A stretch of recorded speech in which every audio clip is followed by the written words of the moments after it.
Tell me now, you're the one I've been dreaming about for my whole life. 여러분 안녕하세요. 쌤서희 TV 최서희입니다. 오늘은 2026학년도 수능 특강에 수록되어 있는 현대소설을 가지고 왔습니다. 자, 여러분 현대소설도 제가 전문을 다 읽고 핵심을 요약을 해서요. 줄거리를 알려드리는 거고, 혹시 듣다가 나 이 작품 좀 자세하게 보고 싶은데 라고 한다면 우리 쌤서희TV에 있는 영상 참고하셔도 좋고, 없다면 EBS 최서희의 문학, 거기에 특정 부분만 뽑아서 볼 수 있게 되어 있으니까요. 편안하게 확인하시면 되겠습니다. 자, 출발할까요? 네, 오늘은 제가 6개의 작품을 뽑아봤습니다. 역시나 우선순위를 매겼어요. 우선 첫 번째 작품은요, 송기숙의 당제. 이 송기숙의 당제는 읽으면서도 너무 뭉클했고 감동적이었고, 우리 쌤서희TV에서는 아주 오래전에 다뤘었거든요. 근데 수능 특강에 수록된 부분뿐만 아니라 수록되지 않은 부분까지도 다 챙겨놨으니까 그 영상 보시되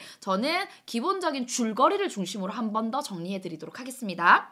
자, 이 당제라는 건요, 마을의 신에게 제사를 지내는 거거든. 그러니까 뭔가 기원하고 바라는 어떤 내용들을 담아내는 건데요. 우리 수능 특강에 이 작품과 관련해서 187쪽에 보면 보기박스가 좀 의미가 있어요. 그래서 보기박스를 먼저 읽어보도록 하겠습니다.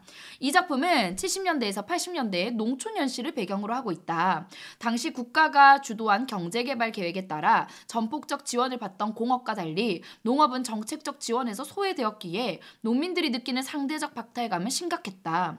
이러한 상황에서 해외로부터 농수산물을 수입하는 방식으로 공급을 조절하여 가격을 결정하는 정책으로 인해 노동의 결과에 대한 정당한 보상을 제대로 받지 못하여 농민들은 점점 살기가 힘들어졌다. 자, 여러분 여기서 잠깐, 우리 이 작품은요, 70년대에서 80년대 도시가 아니라 뭐라고요? 농촌의 현실이거든요. 자, 농촌의 현실은 일단 이 농촌이 정책적으로도 소외되고 있다라는 그런 문제의식을 담고 있고요. 그 다음 이 작품에서는 이러한 농촌의 실상이 사실적으로 그려지고 있다. 또한 전통을 지키려는 세대와 전통의 가치를 제대로 인식하지 못하여 현실적인 이익을 따르고자 하는 세대의 모습을 통해 농촌의 공동체적 질서가 붕괴되어가는 모습도 세밀하게 그려지고 있다. 여기까지. 자, 두 번째 포인트는요, 농촌이 소외되고 있어 라는 것과 전통을 중요시하는 세대와 그리고 현대의 어떤 물질을 중요시하는 그런 세대의 가치관의 차이, 그로 인해서 농촌 공동체가 무너지고 있는 내용까지도 다루고 있다라는 거, 이 두 가지 축을 좀 알아두시면 되겠고요. 우선 한물 영감이 중심 인물입니다. 자, 이 한물 영감이 누구냐면요, 마을의 당제를 지내는 이제 대표자인 거죠. 감내골에 사는 한물 영감 내외는 댐 건설로 수몰될 마을이거든요. 자, 이 감내골이요, 댐 건설로 이제 없어질 거란 말이야. 그래서 마지막 당제를 지내게 됩니다. 한물 영감은 6.25 전쟁 때 의용군으로 나간 후 돌아오지 않는 아들을 기다리는 이런 아픔을 안고 있어요. 그래서 이 작품 자체가요, 이제 우리 민족의 역사를 돌아보게 만들고, 이 한물 영감도 일제강점기 때 징용 끌려갔던 어떤 사연이 있거든요. 근데 이 아들도 6.25 전쟁 때 이제 의용군으로 나가서 지금 사실은 생사를 알 길이 없어요. 사람들은 죽었다고 하지만 이 영감 내외는 살았을 거라고 믿고 있단 말이야. 자, 6.25 의용군으로 가게 된 아들이 북에 살아있을 것이라고 믿는 거예요. 자, 아들이 지리산 어딘가에서 죽었다는 소문에도 한물 영감 내외는 아들의 죽음을 믿지 않는다. 예전에 한물 영감이 일제강점기 때 징용에 끌려가서 죽었다고 했을 때 미륵보살이 지켜줘서 살아 돌아왔다고 믿은 것처럼 이번에 우리 아들도 마찬가지일 거야. 미륵보살의 보살핌으로 북쪽에 살아있을 거야. 그럼 언젠가는 돌아오겠지. 이렇게 믿는 사람에게는요, 뭐가 문제일까요? 지금 이 마을이 없어지는 게 문제겠죠. 왜냐하면 우리 아들은 이 마을을 찾아올 텐데 이 마을이 없어져? 그럼 우리 아들이 와도 만날 길이 없네? 큰일 난 거지. 그래서 어떻게 하냐? 계속 가볼게요. 나중에 이제 당제를 지내면서 막 도깨비한테 부탁하는 한물 영감의 가슴 아픈 이야기가 있어요. 근데 그 얘기 전에요, 3번 요거 한번 보면 우리 수특에도 수록된 부분인데, 전통을 지키려는 입장과 현실적 이익을 따르고자 하는 입장이 대립하는 대목이 나옵니다. 한편 마을을 지켜준다는 나무를 파는 문제로 마을 사람들 간의 의견 대립이 일어나요. 자, 몇몇 마을 사람들이 벌에 쏘이는 사고가 일어나지만 당제를 지내면서 결국 또 화해를 하게 되죠. 이렇게 짧게 나와 있는데, 이제 이 마을은 이제 수물지구가 되면 없어질 거잖아. 그럼 좋은 늘 제사를 지내던 마을을 지켜준다는 나무는 어떻게 하지? 팔아야죠. 그게 우리에게 현실적인 이익이 되잖아요. 비싼 돈 받고 팔아서 우리 마을 사람들 나눠 쓰면 되잖아요 라는 입장이 있었고요. 무슨 소리야, 그 신성한 나무를 어떻게 돈을 가지고 거래를 한단 말이냐 하면서 이제 대립을 하는 그런 대목들이 수특에 나왔습니다. 자, 이제 마지막 당제를 지낼 때가 왔어요. 자, 이 한물영감이 도깨비에게 부탁을 하죠. 감내골이 숨을 대면 아들이 자신을 찾지 못할 것이 걱정된 한물영감은 도깨비들에게 아들이 자신을 찾아오도록 이끌어 달라고 부탁을 하죠. 여기서 핵심은요, 그 한물영감의 마음입니다. 그리고 이 서러움, 그 안에 우리 역사의 어떤 아픔, 상흔 그런 것들과 관련돼서 아들을 향한 애틋한 아버지의 부성까지도 읽어낼 수 있겠죠. 그래서 결국 이 한물영감 내외는 어떻게 하냐면요, 마을이 수몰된 후에도 이제 이 마을 없어졌어. 근데 한물영감 내외는 근처에 저수지 옆 잿길에 오두막집 한 채를 짓고 자신들이 이곳에 산다는 안내판을 이제 삐뚤빼뚤한 글씨로 써두고요. 아들을 기다리면서 살아가는 것으로 작품이 마무리가 됩니다. 송기숙의 당제는요, 여러모로 굉장히 우리에게 울림을 주고 있는 작품으로서 제가 1위로 뽑아봤습니다. 자, 이제 2위는요, 바로 이 책입니다. 새의 선물인데요. 지금 이렇게 두꺼워요. 네, 이게 장편인데요. 어마어마한 책입니다. 이게 아마 몇 세 인쇄를 했는지도 모르겠어. 진짜 1995년도에 1세 인쇄 1판 1세 인쇄했고요. 그 뒤로 지금까지도 엄청난 사랑을 받고 있는 성장 소설이거든요. 은희경의 새의 선물은 이제 그 3학년 학력평가에 한번 나온 적이 있는 작품인데 전체적인 줄거리를 한번 봐줄 거예요. 그리고 작품 속에 나온 장면을 가지고도 얘기를 좀 정리를 해보겠습니다. 우선 전체적으로 보면요, 30대인 나가 나와. 아주 짧게 나와요. 그 30대인 나가 내 어릴 때 그랬지 하면서 회상을 하는 형식이야. 주된 내용 거의 대부분을 차지하는 건 이 어릴 때 내용입니다. 자, 진이는 6살 때 엄마를 잃고 외할머니에게 맡겨집니다. 이 외할머니 집에서 살면서 이런저런 경험을 하죠. 이 나는요, 사실은 굉장히 성숙해요. 초등학생인데도 어른들의 심리를 꿰뚫어보고요, 이 집 마을이 어떻게 돌아가는지 막 이런 것도 알고 자기 자신도 굉장히 똑똑하다고 생각하고 책도 엄청나게 읽고 그런 인물입니다.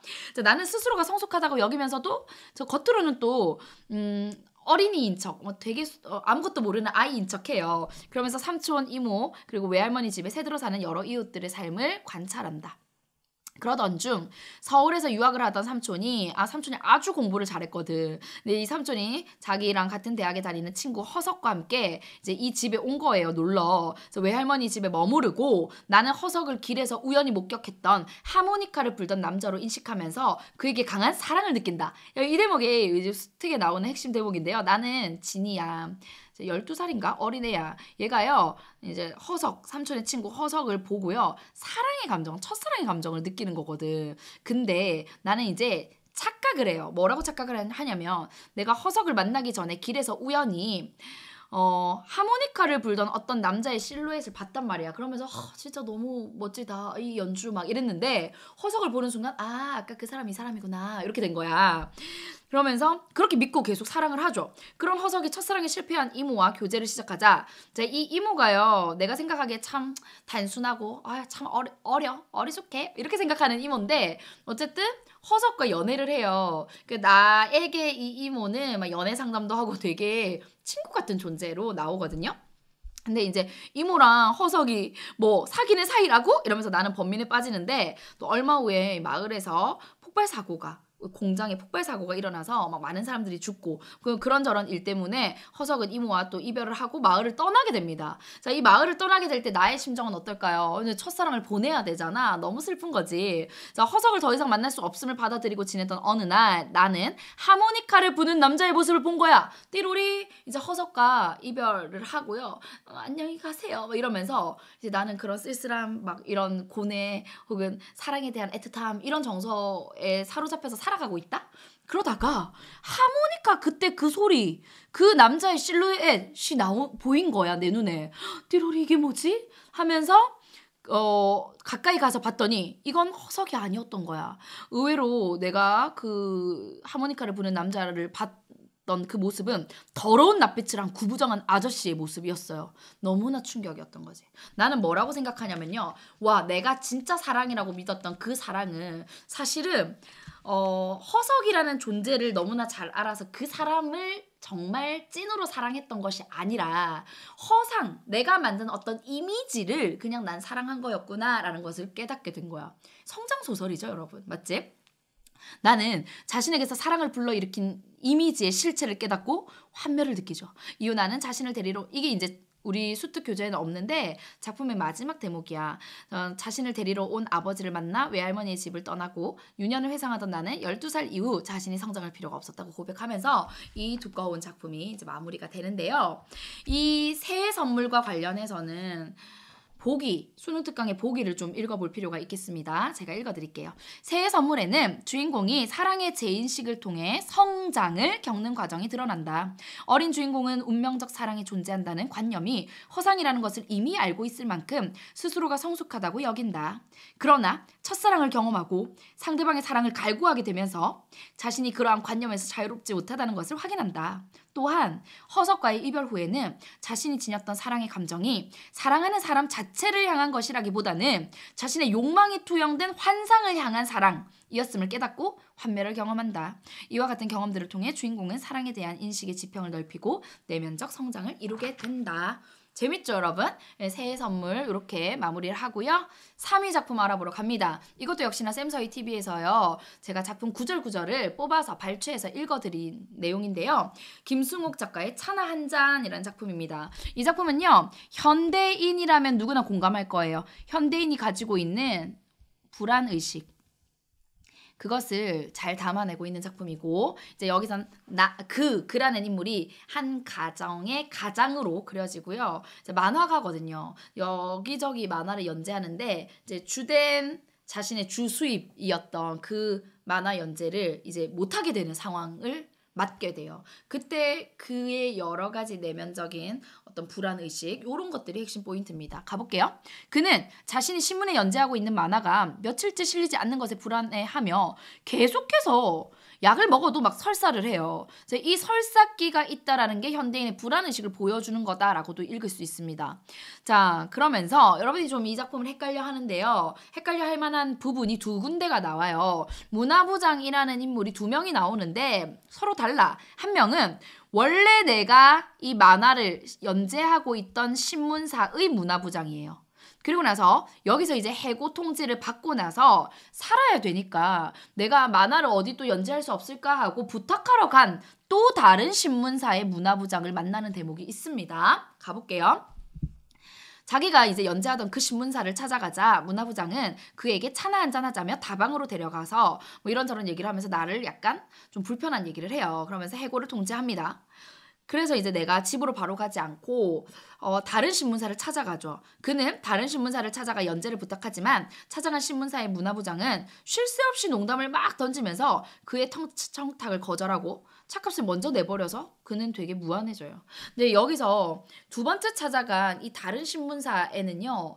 문화부장이 그에게 먼저 차나 한잔 하실까요? 이렇게 하지 않았어요. 여기서는 그가 할 말이 있으니까 부탁을 해야 되니까 그 다른 신문사의 문화부장한테 혹시 시간이 되신다면 차나 한잔 하실까요? 이렇게 얘기를 했는데 그렇게 말한 자기가 차값을 내야 된다고 생각을 하죠. 근데 이제 이런저런 얘기하면서 우리 신문사는 가난해서요. 뭐 신문 연재할 돈도 없고요. 막 이렇게 그런 얘기를 하다가 마지막에 차값까지 탁 내고 가버리니까 굉장히 자존심에 상처도 있고 무안함을 느끼게 되죠. 그래서 그가요. 누굴 찾아가냐?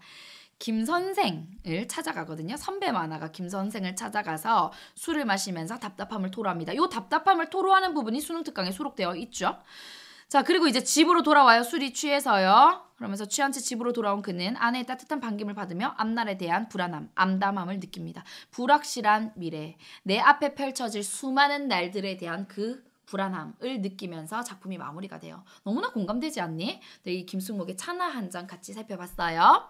자, 4위 작품은요. 조세희 작가의 내 그물로 오는 가시고기이고요. 이 작품은 수능 특강 저 뒤에 수록이 되어 있어. 그래서 285쪽에 있는데요. 아직까지 공부를 안 한 친구는 없겠지. 예, 같이 한번 살펴보도록 하겠습니다. 이 작품은 독특한 점이 서술자입니다. 만약에 서술상의 어떤 특징에 대해서 대표 문항을 설계할 거야 라고 한다면 이 작품을 건드릴 수도 있을 것 같아요. 서술자가요, 어떤 사람이냐면 비윤리적인 자본가가 나로 나와요. 자, 비윤리적인 자본가의 눈에서 이 노동 현실에 대해서 어떻게 생각하고 비참한 노동자들의 삶에 대해서 어떻게 인식하는지를 적나라하게 보여주는, 그러면서 비판의 의도를 가지고 있는 그런 작품이다라고 볼 수 있겠죠. 자, 은강그룹 회장, 이제 작품에는 이렇게 설계가 되어 있는데, 나는요 재벌집 이 은강그룹의 셋째 아들, 막내 아들입니다. 근데 그 회장이 죽은 게 아니라요, 그 회장의 동생이 살인을 당해요. 근데 사실은 원래 타겟은 회장이었다. 은강방직 이 공장에서 일하는 난쟁이 가족의 첫째 아들 영수가 범인인데요. 은강그룹의 회장을 살해하려고 하다가 그 회장이랑 너무 비슷하게 생긴 동생을 착각해서, 회장인 줄 착각해서 죽이게 돼요. 그리고 재판이 핵심적이죠. 이 재판 과정이 쭉 나옵니다. 재판 과정에서 드러나는 노동자의 비참한 삶과 그리고 왜곡된 나의 인식이 드러나요. 그 재판을 내가 바라보면서 말도 안 되는 소리, 무슨 소리, 무식한 노동자들, 뭐 이런 얘기를 하거든요. 그런데 독자들은요, 나가 그런 태도를 보이면 보일수록 나에 대해서 반감을 가지고 볼 수밖에 없습니다. 은강그룹 회장의 아들인 나는 사촌과 함께 법정에 참석하면서 공장 노동자들을 발견하고 그들의 모습에 눈살을 찌푸린다. 나는 영수와 같은 부류를 악당이다. 여기 영수 노동자죠. 그러니까 은강그룹 회장 동생을 죽인 범인인데 악당이라고 인식해요. 나는. 그러니까 자본가의 눈에, 비윤리적인 자본가의 눈에 노동자를 이렇게 보고 있는 거야. 그들에게 일자리를 주고 돈도 줬는데 도대체 우리가 뭘 잘못했다는 거야? 하면서 비난을 하죠. 자, 이제 노동자 측의 증인으로 한지섭이라는 좀 강력한 또 다른 노동자가 나와요. 그러면서 난쟁이 아들 영수의 입장을 대변해 주는데요. 변호인 측 증인으로 나온 지섭은 영수의 행위가 정당했다, 강요된 행위였다 라고 얘기로 취지로 변호를 하고, 또 나의 사촌은 그들의 말을 들으면서 생각해봐. 나의 사촌은요 사실은 독특한 인물이에요. 여기서 나의 사촌은 자본가거든요. 있는 집 자식이지. 왜냐면 지금 자기 아버지가 돌아가신 상황이야. 자본가의 아들. 부족함 없이 외국에서 유학생활 하다가 아버지가 돌아가셨다는 얘기를 듣고 여기 온 거거든. 근데 이 나의 사촌은 나와는 좀 달라요. 저들이 저렇게 말하는 거, 나는 내 아버지가 돌아가셨으니까 화가 나고 슬픈 건 맞는데 어떤 이유가 있을까라는 걸 궁금해하고 알고자 하는 모습도 보입니다. 그래서 그들의 말을 경청하며 진짜 진실일까? 뭐가 진실일까? 궁금해하거든요. 근데 나는 그런 사촌이 이해가 안 되는 거야. 왜냐면 나는 왜곡된 시선을 가지고 있는 자본가잖아. 하지만 영수는 자신이 살해 의도가 있었음을 시인하고 결국에는 사형 선고를 받아요. 자, 이제 집으로 돌아온 나는요 꿈을 꾸는데요. 앙상한 가시고기의 꿈을 꿔요. 이 작품의 제목이 내 그물로 오는 가시고기잖아. 나는 아버지를 기다리며 경제사 관련 책을 읽다가 잠에 들고 꿈을 꾼다. 그 꿈에서 나는 살찐 고기를 기대하면서 그물을 치는데 살찐 고기가 오지 않고요, 큰 가시가 앙상한 고기들이 막 그물코에서 빠져나와가지고 나에게 달려들어서 난 공포에 떨죠. 그래서 막 살려달라고 외치면서 깨요. 여기서 큰 가시고기는요 노동자를 상징한다라는 거 알 수 있죠. 여기까지 이해됐어요? 네, 이 작품의 핵심은요, 이제 나의 왜곡된 시선을 통해서 본 당시 70년대의 어떤 노동자 계층의 비참한 삶에 대해서 주목하고 있는 작품이다라는 거예요. 자, 넘어갈게요. 5위 작품은요, 채만식의 태평천하고요. 이 태평천하는 사실은 너무너무 유명한 작품, 중요한 작품이야. 문학사적으로 가치도 있고요. 그래서 이 작품은 반드시 한번 읽어봤으면 좋겠습니다. 자, 일제강점기 서울을 배경으로 하고 있고요. 일제강점기인데 이 일제강점기를 윤직원 영감은요 태평천하라고 인식을 해요. 이거 뭐예요? 이 사람의 왜곡된 역사의식을 보여주는 거죠. 이 사람은요 그저 돈이면 다인 사람이거든요. 그래서 고리대금 업자, 그러니까 정말 서민들에게 돈 빌려주고 엄청 비싼 이자 받고 그렇게 재산을 불려나가는 이제 일제강점기에 떵떵거리면서 살아가는 사람이 일제강점기라는 이 시대를 태평성대다, 부족함 없는 시대다, 너무나 고마운 시대다라고 얘기를 하는 그런 부분이 이 작품의 핵심입니다. 그래서 친일 지주에 대한 풍자를 하고 있는 작품이다. 이게 바로 주제예요. 자, 윤직원은 구한말 화적대에게 아버지를 잃고 세상을 원망하고 재산을 축적하는데 골몰을 합니다. 고리대금업으로 가산을 불린 그는 주위 사람들에게 굉장히 인색해요. 그리고 아주 나이 차이가 많은 기생춘심에게 막 욕정을 붓는 그런 비윤리적인 인간으로 그려집니다. 근데 이 윤직원 영감의 아들이 있어 윤창식인데요. 이 아들도 한량으로 그려져요. 살면서 가산을 탕진하죠. 그럼 당연히 윤직원 영감과 이 윤창식은 사이가 좋지 않죠. 서로 못마땅해 합니다. 그리고 이 창식에 대해서도 못마땅해 하는데 맞손자 종수도 있어. 이 윤직원 영감은요 종수도 못마땅해 해요. 군수가 되리라는 할아버지의 기대에 어긋나게 얘는 방탕하게 살아가거든. 근데 이 윤직원 영감의 정말 사랑을 듬뿍 받는 또 다른 손자가 있어. 걔가 바로 종학입니다. 근데 나중에 이 종학이한테도 배신을 당했다고 생각을 해요. 윤직원 영감이. 자, 어떤 점에서 그러냐? 그 다음 부분. 둘째 손자 종학만이 너는 우리 집의 빛이요 희망이다. 이렇게 생각하는데 일본에서 유학 생활을 하고 있어서 경찰서장이 될 거야. 일제강점기 때 이제 친일을 하는 지주의 입장에서는 경찰서장이 최고거든. 그런 할아버지의 기대를 얘가 충족시켜 줄 거라고 생각을 했어요. 근데 결국 종학은 사회주의 운동을 하다가 피검되죠. 이 소식을 윤직원 영감이 듣고 좌절하면서 울부짖어요. 이렇게 얘기합니다. 이 태평천하에 뭐가 부족해서 도대체 그런 사회주의 운동을 하느냐 이거든. 일제강점기 사회주의 운동이라는 건요. 친일의 반대쪽에 서 있는 운동이다라고 생각하시면 됩니다. 그러면서 세상을 망쳐놓을 불황당패에 끼었다고 울부짖으면서 마무리가 돼요. 근데 이 작품의 핵심은요. 윤직원 영감에 대해서 비꼬고 풍자하는 이런 전략들을 굉장히 잘 사용하고 있다는 건데 우선 경어칠 문장을 쓰거든요. 독자와는 거리를 딱 좁혀주면서 대상에 대해서 인물에 대해서 풍자 조롱을 극대화시키는 효과가 있고요. 중간중간 서술자가 개입해서 판단하고 서술자의 목소리가 튀어나오는 부분이 굉장히 많아요. 그런 부분도 윤직원 영감에 대해서 희화화하는 데 효과를 줍니다. 또 예를 들면 윤직원 영감의 어떤 겉모습, 외양을 쭉 얘기하는데 누가 보면 진짜 멋진 사람처럼 묘사하는 것처럼 보여. 근데 그 이면에는요 되게 비아냥거리고 조롱하는 그런 서술자. 그래서 이런 반어적인 서술, 표면적으로 높이는 것 같은데 실제로는 격화시키는 부분. 우리 수능특강 교재의 가장 앞부분에 바로 이런 반어적 서술이 있는데요. 제가 그런 부분 한번 읽어볼게요. 이 윤직원 영감의 외양의 모습. 이 풍신이야말로 아까울사 옛날 세상이었다라면 일도의 방백인 것이 분명하다. 그러니까 분명히 높은 자리 한 자리 했을 모습이다. 그런 것에 간혹 입 삐뚤어진 친구는 그런 모습을 보고 윤직원 영감의 모습을 보고 광대로 일식의 착오를 일으키기도 하고 동경 대판의 사탕 장수들은 그런 캐러멜 대장감, 그러니까 단 것만 좋아하는 바보로 그렇게 보니 참 통탄할 일이죠. 이렇게 멋진 모습을 하는 윤직원 영감인데요. 이거 뭐예요? 그렇지, 반어적으로 오히려 더 조롱하는 거죠. 이런 표현들, 이런 서술상의 기법들이 자주 나오고 있다라는 거 챙겨보시면 되겠습니다.